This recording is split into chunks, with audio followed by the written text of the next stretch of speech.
ठाकरे मुंबई विमानतळावरून रवाना झालेत। त्यांच्यासोबत आदित्य ठाकरे, खासदार अनिल देसाई, आमदार सुनील प्रभू हे नागपूरच्या दिशेने रवाना झालेत। नागपूरच्या रामनगरमधील मंदिरात दुपारी 4:30 वाजता हे रामरक्षा आंदोलन होणार आहे। मुख्यमंत्री देवेंद्र फडणवीस आजीवन सदस्य असलेल्या रामनगर मंदिरात उद्धव ठाकरे हे आंदोलन करतील।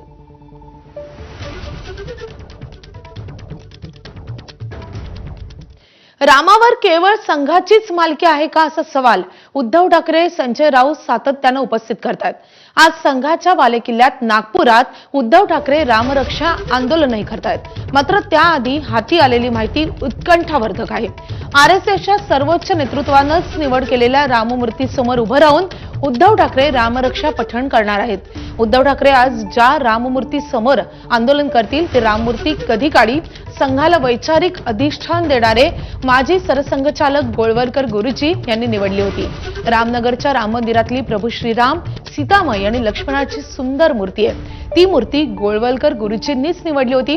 त्यामुळे त्याच मूर्तीपुढे उभं राहून उद्धव ठाकरे रामरक्षा म्हणणार आहेत अशी खमंग चर्चा नागपुरात रंगतीये।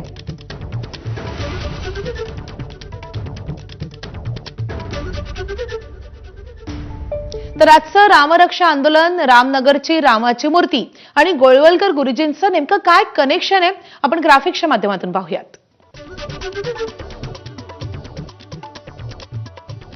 1965 मध्ये शिवसेनेच्या स्थापनेआधी रामनगरच्या मंदिरातील मूर्ती बदलण्याचा निर्णय झाला। ट्रस्टचे संस्थापक गोविंदराव पुराणिकांनी जयपूरमधून मूर्ती घेण्याचा निर्णय घेतला। जयपुरात अनेक संगमरवरी मूर्ती असल्यानं पेच निर्माण झाला।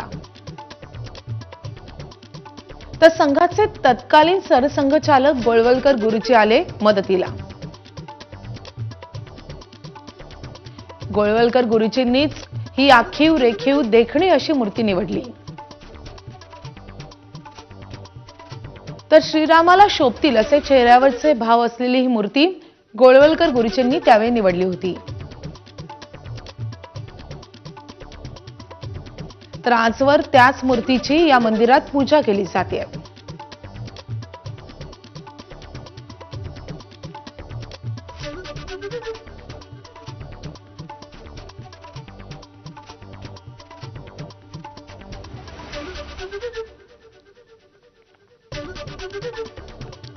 तर आज उद्धव ठाकरे यांचं हे रामरक्षा आंदोलन दुपारी 4:30 वाजता नागपूरमध्ये पार पडतंय। खरं तर मुख्यमंत्री देवेंद्र फडणवीस आजच नागपूरच्या दौऱ्यावर आहेत। त्यामुळे आज मुख्यमंत्री या संदर्भात काही बोलतात का हे पाहणं महत्त्वाचं असणार आहे। संजय राऊत यांनी मुख्यमंत्र्यांसोबतच सरसंघचालक मोहन भागवत यांना देखील या आंदोलनामध्ये सहभागी होण्याचं आवाहन केलेलं आहे। त्यामुळे आज नेमक्या नागपुरात काय घडामोडी घडतात हे पाहणं अतिशय महत्त्वाचं असणार आहे। दुसरीकडे नवनीत राणा या आंदोलनाला प्रत्युत्तर म्हणून हनुमान चालीसा पठण करणार आहेत। त्यामुळे मोठ्या घडामोडी विदर्भात पाहायला मिळत आहेत। तर महाराष्ट्राच्या राजकारणात हनुमान चालीसा पठणावरून झालेला जुना वाद आता एका नव्या वळणावर येऊन पोहोचलाय। नवनीत राणा आणि उद्धव ठाकरे आता पुन्हा आमने-सामने आलेत। राजकीय संघर्षानंतर आता हनुमान चालीसा विरुद्ध रामरक्षा असा संघर्ष पाहायला मिळतोय। तत्कालीन महाविकास आघाडी सरकारच्या काळात मुख्यमंत्री उद्धव ठाकरे यांच्या मातोश्री निवासस्थानाबाहेर हनुमान चालीसा पठण करण्याचा निर्धार केल्यामुळे माजी खासदार नवनीत